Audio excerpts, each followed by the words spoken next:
Hello friends, एक बार फिर से आपका स्वागत है 20 लाख करोड़ स्टिमुलस पार्ट 2 एजी स्टॉक एडवाइस की तरफ से। हमने अभी तक ये डिस्कस किया कि स्टिमुलस आखिर होता क्या है और उसकी ज़रूरत क्यों पड़ती है और कितनी तरह का स्टिमुलस हो सकता है। और इसमें हम मॉनिटरी जो हम बात कर रहे थे, हमने सेविंग्स पे पिछली वीडियो को ख़त्म किया था।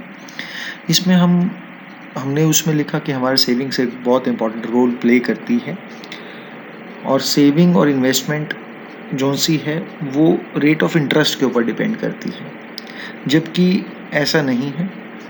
इसमें एक अलग से पहलू भी है जिसको हम कहते हैं लिक्विडिटी प्रेफरेंस। ये एक बहुत इम्पॉर्टेंट रोल प्ले करती है। यहाँ पे हमने जैसे लिखा हुआ है सेविंग्स, इन्वेस्टमेंट, और यहाँ पे लिखा है कैश ऑब्लिक लिक्विड। एक्चुअल में जो ये हमारे को सेविंग्स में जो रेट ऑफ इंटरेस्ट मिलता है उसके पीछे का एक ये सिद्धांत है या प्रिंसिपल जिसको हम कहते हैं कि हम जो पैसा हमारे पास है हम उसको यूज़ ना करके, जो हमारे को उसको अपने पास रखने से जो एहसास होता है, जो फीलिंग आती है, उसको नहीं लेकर अगर हम किसी को देते हैं, जैसे कि हम बैंक में डिपॉजिट कर देते हैं, तो उस मतलब जो हमारा loss of feeling, loss of attachment, वो सब कुछ है, तो उसके पीछे हमारे को कुछ ना कुछ मिलना चाहिए जिसको हम रेट ऑफ इंटरेस्ट कहते हैं। वो सेविंग्स को ड्राइव करता है। और अभी जो हम इसमें डिस्कस करना चाह रहे हैं वो उसी चीज के रिलेशन में है जिसको हम कह रहे हैं लिक्विडिटी प्रेफरेंस। तो जो हमारे पास पैसा है वो उसकी हमें मतलब कैश की, लिक्विड की हमें ज़रूरत क्यों है। सबसे इम्पोर्टेंट पहले जानना ये है, हमारे को 3 चीज़ों के लिए पैसे की रिक्वायरमेंट है। पहला ट्रांजैक्शन मोटिव्स के लिए, सेकंड प्रिकॉशन मोटिव्स के लिए, third speculative motive. Transaction motive मतलब मुझे कुछ लेन देन करना है, खरीदारी करनी है, जैसे हर इंसान अपने पॉकेट में कुछ पैसे रखता है, कुछ लेना देना है, मार्केट जाता है, कैश देता है, वो। दूसरा प्रिकॉशन मोटिव, मतलब आपने देखा होगा कि हर इंसान आज की स्थिति में तो खास करके अपने घर में कुछ पैसे ज़्यादा रख रहा है कि अगर कहीं कोई ज़रूरत पड़ जाए तो वो मेरे पास पैसा होना चाहिए, मुझे कहीं इधर उधर भागने की ज़रूरत ना पड़े। तो अभी जैसे मैंने बताया 2 चीज़ें ये बहुत इंपॉर्टेंट रोल प्ले करती हैं। बैंक में पैसा ना रख के, savings is basically bank account की बात कर रहे हैं हम यहाँ पर। तो हमारी सेविंग में ना रख कर हमारे पास जो हम पैसा जो घर पे रख रहे हैं इमरजेंसी फंड के तौर पे, जो लिक्विड रहता है, या फिर ट्रांजैक्शन के लिए, ये बहुत इंपॉर्टेंट रोल प्ले करता है। आज की डेट में ज़्यादा कर रहा है बिकॉज काफ़ी लोगों ने नॉर्मल से ज़्यादा पैसा अपने पास घरों में रख रखा है। इसके अलावा जो मैंने तीसरी चीज़ बताई जिसको हम कहते हैं स्पेकुलेटिव मोटिव। स्पेकुलेटिव मोटिव को समझने के लिए हम अगली स्पेकुलेटिव का मतलब क्या है। जैसे हम जुआ खेलते हैं, जुआ बेसिकली हम स्पेकुलेटिव मूव करते हैं, बट अंदाजे को हम स्पेकुलेटिव मेजर कहते हैं। मतलब एक्सपेक्टेशन के साथ जो चीज़ जुड़ी हुई है वो स्पेकुलेटिव है। ये मैंने भी एक वीडियो लगाया है, फोटो लगाया है, जो जिसमें मैं ये कोशिश करूंगा समझाने की कि स्पेकुलेटिव मोटिव से कैसे फर्क पड़ता है। आज की डेट में जब रेट ऑफ इंटरेस्ट बहुत कम है तो अभी लोगों का क्या एक्सपेक्टेशन है, क्या और रेट ऑफ इंटरेस्ट कम होगा? शायद नहीं। अभी लोग क्या सोच रहे हैं कि आने वाले दिनों में शायद इंटरेस्ट रेट बढ़ेगा।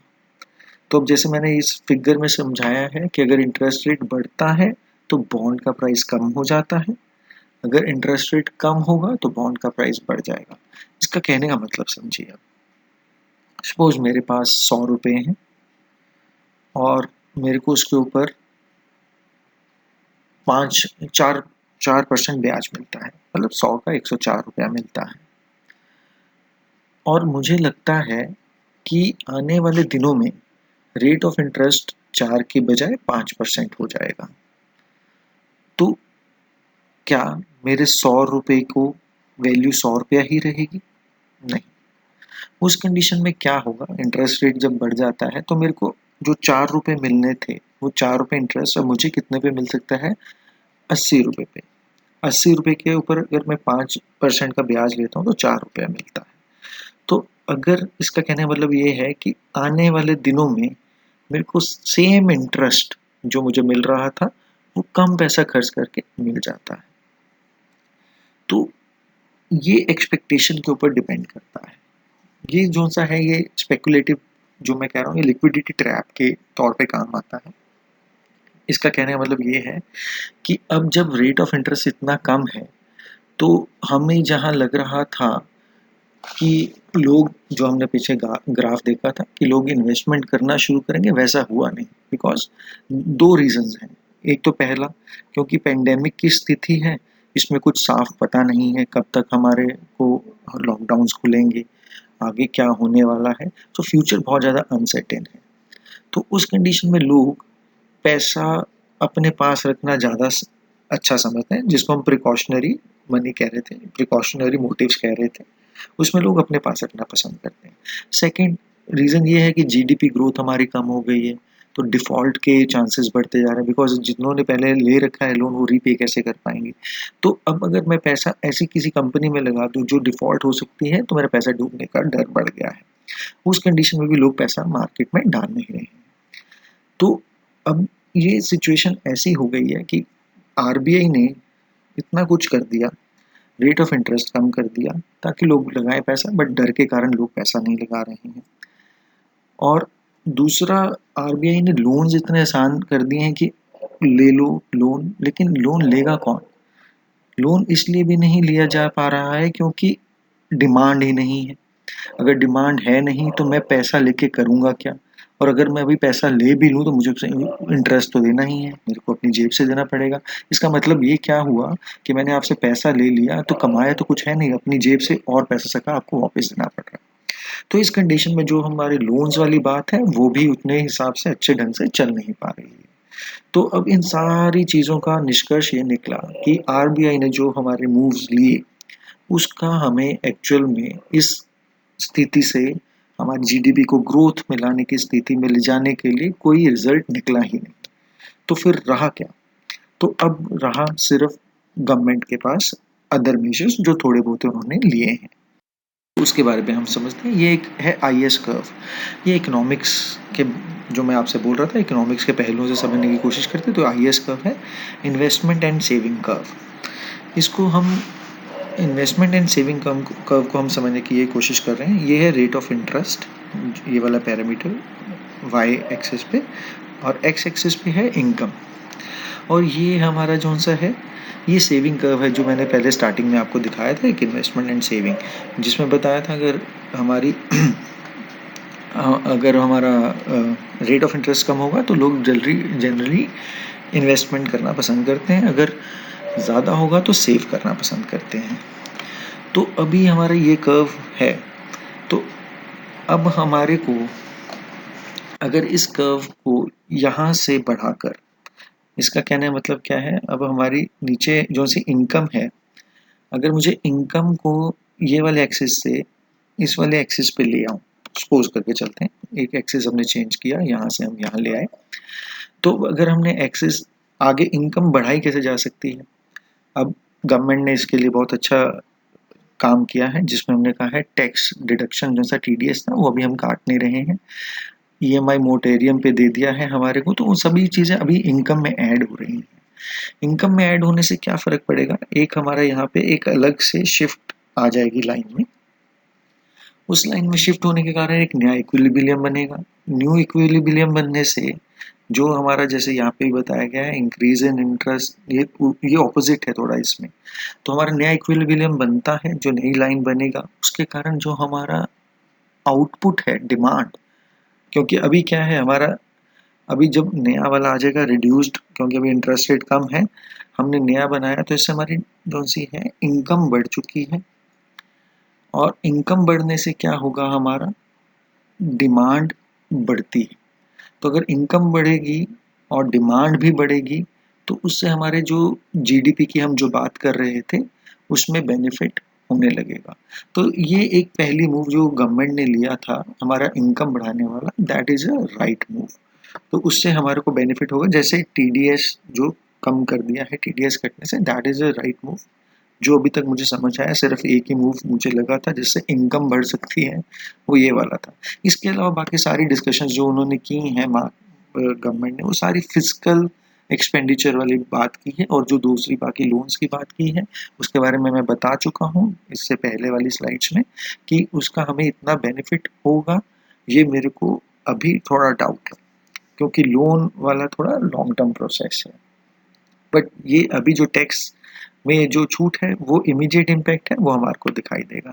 इसके अलावा एक और हमारा जो हम कहते हैं liquidity and money curve, LM curve, इसमें आप देखिए, ये अगर मैं इसकी बात करूं, ये हमारे पास जो मनी है उसकी बात कर रहे हैं, और ये जो कर्व्स हैं इस टाइम पे, ये एक कर्व है कि ये सेकंड कर्व है।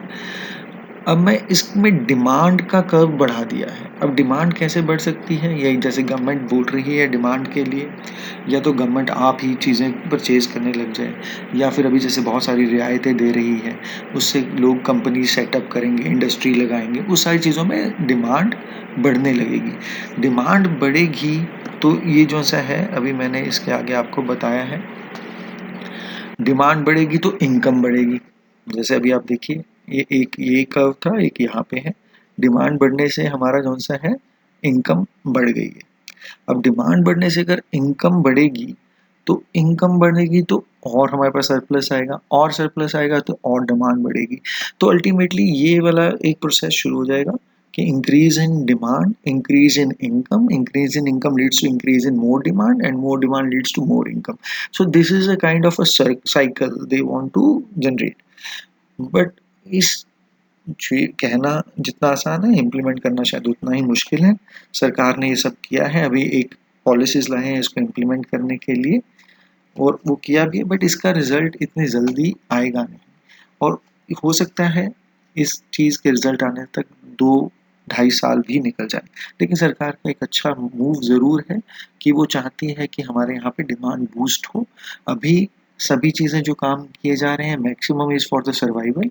ये साल शायद सरकार भी बाकी कंपनीज की तरह ही सोच रही है कि सर्वाइवल इम्पॉर्टेंट है, ग्रोथ हम बाद में देखेंगे। तो अभी सरकार भी उसी पहलू पे काम कर रही है। तो अभी जो से मूव्स हैं वो मैंने ऑल टुगेदर मोटे मोटे समझा दिया है कि हमने मॉनेटरी मूव से कैसे काम कर रहे हैं, और फिजिकल जो हमारी जो पॉलिसीज ला रहे हैं उसका क्या बेनिफिट होगा, उससे क्या इम्पैक्ट हो सकता है। मतलब इसी के साथ हम आगे मूव करते हैं कि अभी जो हमारा फाइनल हमारा जो स्टिमुलस है उसके बारे में हमारा इवेल्युएशन क्या है। अभी देखो, जो गवर्नमेंट ने ऑफर किए हैं that is broadly for the long term, और वो अच्छा भी है। जैसे एफडीआई का इंक्रीज़ कर दिया डिफेंस सेक्टर में, प्रोसेसिंग, फूड प्रोसेसिंग के लिए, स्टोरेज के लिए नई नई स्कीम्स लाए हैं। देन लोकल जो से जोन्स हैं उसमें उन्हीं के हिसाब से, स्पेशलिटीज़ के हिसाब से उसको प्रमोट करेंगे, जो प्रोडक्ट्स बनेंगे वहाँ पे तो एम्प्लॉयमेंट बनेगी। ये this is a long term view. बाकी जो लोन्स वगैरह वो सारी चीज़ें हैं, लोन्स का तो इम्पैक्ट अभी मेरे को दिखाई नहीं देता एकदम से होगा, बट अगर कोई भी लोन को कंज्यूम करती है कंपनी, इंडस्ट्री, स्टार्टअप्स जो भी लेंगे, तो उसका इम्पैक्ट आने में थोड़ा टाइम लगेगा, that is a long term view. और अभी शॉर्ट टर्म में जो बेनिफिट जो मुझे अभी तक समझ आए थे, first I already told you, TDS reduction वाला टैक्स जो सा है, टीडीएस और टीसीएस, जो हमने एक्सप्लेन भी किया है पीछे स्लाइड में। और इसके अलावा मनरेगा में जो एक्सपेंडिचर बढ़ा दिया है, इसका क्या है मतलब, हाथ में पैसा बढ़ाना मतलब डिमांड को बूस्ट करने के लिए, सर्वाइवल के लिए, दोनों के लिए बेनिफिशियल है। अभी मनरेगा जिसको ये बहुत बुरा कहते थे, आजकल उसी में 40,000 करोड़ रुपया बढ़ा दिया गया है, 1 लाख करोड़ रुपया कर दिया expenditure. But this is a right move, ये ज़रूरी भी है, क्योंकि बहुत सारे जो सा हमारा लेबर है जो भी वापस जाएगी, उनके पास अगर इनकम नहीं होगा तो डिमांड एकदम से चला जाएगा, तो उनके पास भी इनकम रखना ज़रूरी है। धीरे धीरे जब तक हमारा ये सारा लॉकडाउन खुलेगा तब तक के लिए सर्वाइवल भी इम्पॉर्टेंट है। सर्वाइवल के लिए हमारे को इनकम चाहिए, इनकम जो है बूस्ट करती है डिमांड को, या भी मेंटेन करेगी डिमांड को। तो ये चीज़ें हैं जो मैंने डिस्कस किया है। अभी हमारा जो सा फोकस है वो लॉन्ग टर्म प्लानिंग पे है सरकार का, तो जो मुझे जनरली बजट के तौर पे लगा, स्टिमुलस के तौर पे लगा नहीं। तो और मेरा जो टेक है इसके बारे में, मेरा नज़रिया है जो स्टिमुलस के बारे में, मुझे लगा कि ये ज़्यादातर लोन मिला है जिसमें हमने हर चीज़ जो हम लोन दे सकते हैं, हमने क्रेडिट लाइन क्रिएट किया, सबको हमने एक तरह से स्टिमुलस में ऐड कर दिया, जो एक्चुअल में है नहीं है। डिसबर्समेंट होगी तो इससे क्लियर आएगा। उसके अलावा जो हमारे को हमारे ही पैसा आना था कॉन्ट्रैक्टर्स को, सब चीज़ें भी उन्होंने स्टिमुलस में ऐड कर दी, जो सही नहीं है। तो एक्चुअल में ये 20 लाख करोड़ का स्टिमुलस है नहीं, उससे बहुत कम वैल्यू का स्टिमुलस होगा। मुझे सरकार से जो एक्सपेक्टेशन थी, अभी काफ़ी लोग मुझसे बोलते भी हैं कि तुम क्या चाहते थे। मैं, हो सकता है जो सरकार में मेरे से ज़्यादा अच्छे पढ़े लिखे लोग हैं, उन्होंने बहुत सोच समझ के बनाया है। बस मेरा यही मानना है कि इसको 20 लाख करोड़ का स्टिमुलस ना कहकर, जो एक्चुअल में स्टिमुलस है, अगर उसको उस तरह से रिप्रेज़ेंट करते तो ज़्यादा बेहतर होता। इंस्टेड कि हमें वाहवाही लूटने के लिए हम कुछ भी बोलते रहें, उससे अच्छा है कि हम डिलीवर करें। हो सकता है मैं गलत भी हूँ, मेरा नज़रिया गलत हो, मेरी सोच गलत हो, लेकिन ये मेरा अपना व्यू है। तो ये मैंने आपको बोला, तो मेरी तरफ से तो बहुत कुछ खास अच्छा स्टिमुलस नहीं है, but this is a very good planning, जो आने वाले दिनों में हमारे लिए बहुत अच्छी होगी। अभी जैसे मैं एंड करने से पहले अभी एक व्हाट्सएप पे मैसेज था, वो मैं आपको पढ़ के बता देता हूँ। वो मेरे को भी वैसे ही लग रहा है, 20 लाख करोड़ में 13 ज़ीरो है। सो इसी के साथ मैं, एंड थैंक्स फॉर वॉचिंग। अगर आपको हमारी प्रेजेंटेशन वीडियोज़ अच्छी लगी तो do subscribe our channel AG Stock Advice. Thanks.